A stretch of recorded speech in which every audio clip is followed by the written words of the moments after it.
Hello friends, welcome to Sindhi Rasoi. Sindhi रसोई में आप सभी का बहुत बहुत स्वागत है। दोस्तों, आज मैं आपके लिए लेके आई हूँ ठंड के लिए खास आटा बर्फ़ी की रेसिपी। ठंड शुरू हो गई है और ठंड में अगर आप इस तरीके से आटे की बर्फ़ी बनाएंगी तो ये काफ़ी ज़्यादा हेल्दी होगी आपके लिए। तो चलिए हम रेसिपी शुरू करते हैं। आटे की बर्फ़ी बनाने के लिए चलिए देख लेते हैं हमें किन किन चीज़ों की आवश्यकता है। आटे की बर्फ़ी बनाने के लिए यहाँ पे मैंने लिया है 250 ग्राम गेहूं का आटा। ये नॉर्मल आटा है, मैंने यहाँ पे कोई मोटा आटा यूज़ नहीं किया है। जो रेगुलर आटा हम रोटी बनाने के लिए यूज़ करते हैं वही आटा मैंने लिया है। 250 ग्राम मैंने ली है चीनी। 50 ग्राम खाने वाला गोंद, ये आपको ईजिली मार्केट में मिल जाएगा। ये कुछ इस तरीके से होता है।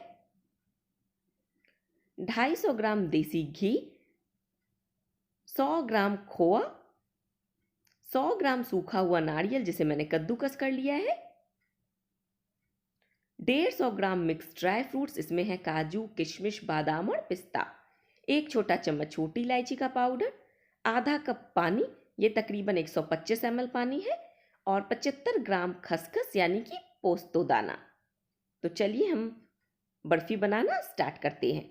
यहाँ पे मैंने कढ़ाई ली है, इसमें मैंने डाला है 4 बड़े चम्मच देसी घी। घी को हम करेंगे बिल्कुल अच्छे से गर्म। घी गर्म हो गया है तो अब मैं इसमें डाल दूंगी ये गोंद, और गोंद को हम अच्छे से फ्राई करेंगे।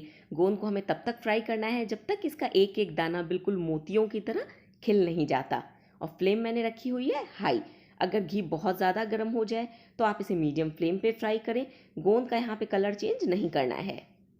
ये देखिए, इसका एक एक दाना बिल्कुल अच्छे से मोतियों की तरह खिल चुका है। तो इसे मैं निकाल लूँगी एक प्लेट में और रख दूँगी साइड। अब इस बचे हुए घी में मैं बाकी का 200 ग्राम घी डाल रही हूँ। फिर से घी गर्म हो गया।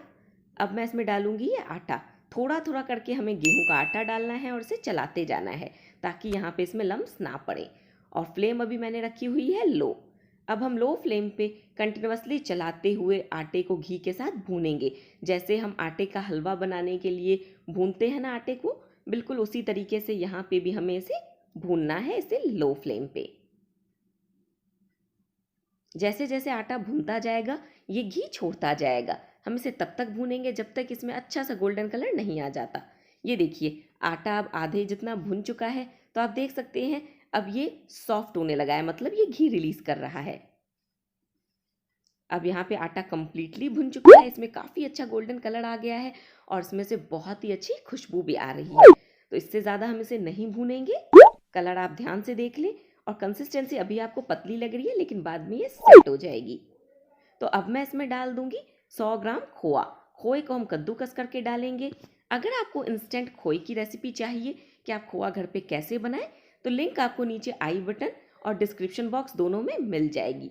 ये खोआ मैंने घर पे बनाया है सिर्फ 3 मिनट के अंदर।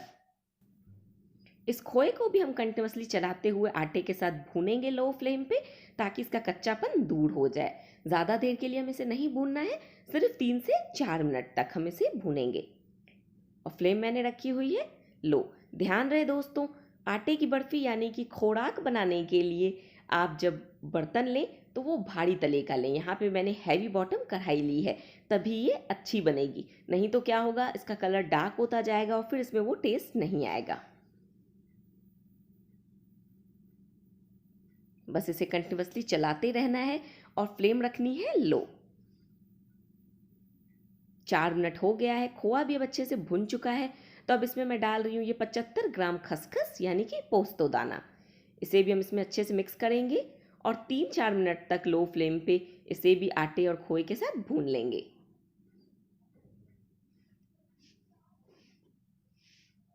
दोस्तों, ये मिठाई खाने में बहुत टेस्टी लगती है और हम इसे सिंधी में खोराक कहते हैं। और सर्दियों के लिए तो ये खास हेल्दी बर्फी है। 4 मिनट हो गया, खसखस भी भुन चुकी है। तो यहाँ पे मैंने डाला है 100 ग्राम कद्दूकस किया हुआ सूखा नारियल। मैंने यहाँ पे सूखा नारियल यानी कि खोपड़ा लिया था, उसका ब्लैक वाला पार्ट पीलर से पील कर लिया और फिर से कद्दूकस कर लिया। और ये मैं डाल रही हूँ इसमें पीसा हुआ गोंद।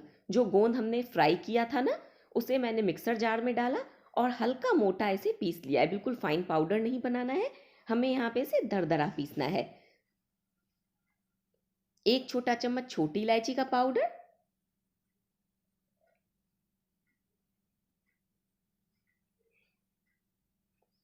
150 ग्राम बारीक कटे हुए मिक्स ड्राई फ्रूट्स जिसमें है काजू, किशमिश, बादाम और पिस्ता। अब इन सब चीज़ों को हम अच्छे से मिक्स कर लेंगे लो फ्लेम पे। अब हम इसे नहीं भूनेंगे, सिर्फ इन सब चीज़ों को अच्छे से मिलाएंगे। सारी चीज़ें अच्छे से मिक्सअप हो गई हैं तो कढ़ाई को रख दूंगी मैं साइड में। और अब एक दूसरा पैन लूंगी, इसमें मैं डालूंगी 250 ग्राम चीनी, साथ ही डालूंगी 125 ml पानी। जितनी आपने चीनी लेनी है उसका हाफ क्वांटिटी आपने पानी लेना है। अब इसे कंटिन्यूअसली चलाते हुए लो फ्लेम पे हम तब तक पकाएंगे जब तक कि यहाँ पे शुगर अच्छे से मेल्ट नहीं हो जाती। चीनी के दाने जैसे ही अच्छे से घुल जाएंगे हमारी सिरप रेडी हो जाएगी। ये देखिए चीनी के दाने घुल चुके हैं। और चाशनी चेक करने का तरीका है, इसे आप अपने थंब और फिंगर के बीच में यूँ चेक करेंगे। अगर ये आपके हाथों में चिपक रही है और इस तरीके से छोटी सी तार बन रही है इसमें, तो बस आप समझ जाएं कि आपकी शुगर सिरप बन के रेडी है। वापस से मैंने ये कढ़ाई ले ली जिसमें हमने आटा को भूना हुआ है और इसमें डाल रही हूँ ये गर्मा गर्म शुगर सिरप।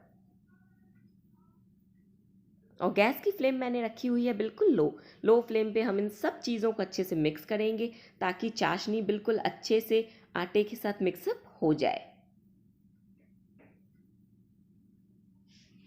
गोंद को दोस्तों आपने ज़्यादा देर नहीं पीसना है। जब वो ठंडा हो जाए उसे आप मिक्सर जार में डालें और सिर्फ 1 मिनट के लिए मिक्सर को ऑन करेंगे तो आपका गोंद दरदरा पिस जाएगा। आपको कोई पानी, दूध कुछ भी डालने की ज़रूरत नहीं होगी।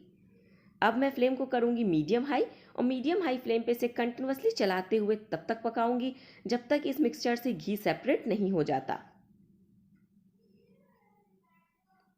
ये देखिए 5 मिनट के बाद आप देख सकते हैं ये जो हमारा मिक्सचर है आटे की बर्फ़ी का, इसने घी छोड़ दिया है। तो फ्लेम को मैं ऑफ कर देती हूँ। और जिस थाली में हमें इसे सेट करना है उसे हम पहले से ही घी से ग्रीस कर लेंगे। इस पे थोड़े से ड्राई फ्रूट्स और खसखस को स्प्रिंकल कर देंगे। और इस तैयार थाली में मैंने ये रेडी किया हुआ हमारा आटे का मिक्सचर डाला है। जो हमारे आटे की बर्फ़ी का रेडी मिक्सचर था ना, उसे मैंने इसमें स्प्रेड कर दिया। इसे इस तरीके से स्पैचुला से दबा रही हूँ।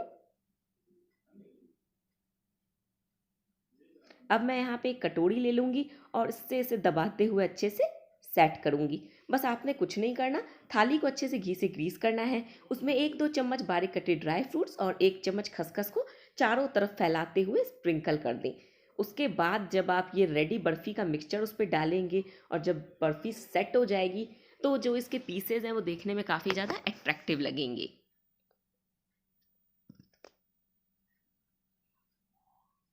ये देखिए अच्छे से बिल्कुल ये स्प्रेड हो गया हमारा बर्फ़ी का मिक्सचर थाली में।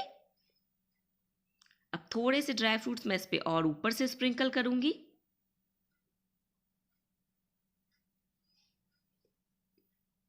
और फिर से एक बार कटोरी से इसे दबा दूंगी ताकि जो ये ड्राई फ्रूट्स हैं ये अच्छे से बर्फी में स्टिक हो जाए। ये बर्फी दोस्तों आधे घंटे के अंदर बन जाएगी और सेट होने में से लगेंगे 4 से 5 घंटे। देखिए मिक्सचर बिल्कुल अच्छे से स्प्रेड हो गया। अब मैं इसे छोड़ दूंगी रूम टेम्परेचर पे 4 से 5 घंटे के लिए ताकि अच्छे से ठंडी होके सेट हो जाए। 5 घंटे के बाद आप देख सकते हैं बर्फ़ी बिल्कुल अच्छे से ड्राई हो चुकी है और ये सेट हो गई है। तो अब हम इसके पीसेस कट कर लेते हैं। पीसेस आप अपने इच्छा अनुसार बड़े छोटे जैसे चाहें वैसे कट कर सकते हैं। मैं यहाँ पे इसके स्क्वायर शेप में पीसेस कट कर रही हूँ। तो इसे बनाने में दोस्तों आपको कोई मुश्किल नहीं आने वाली है। काफ़ी आसान है इसे बनाना और सर्दियों के लिए काफ़ी हेल्दी ऑप्शन है। तो आप सर्दियों में ये बर्फ़ी ट्राई ज़रूर करना। देखिए मैंने इसके पीसेस कट कर लिए। आप देख सकते हैं कितनी अच्छी लग रही है देखने में ये बर्फ़ी। और जितनी देखने में अच्छी है यकीन मानिए खाने में उससे कहीं ज़्यादा टेस्टी है।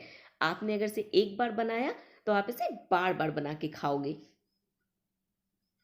तो दोस्तों अगर रेसिपी पसंद आई हो तो प्लीज़ चैनल को सब्सक्राइब करना, वीडियो को लाइक ज़रूर करना।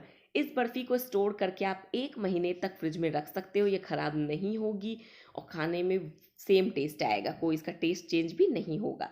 तो दोस्तों मिलते हैं नेक्स्ट रेसिपी के साथ। तब तक के लिए good bye and thanks watching my videos.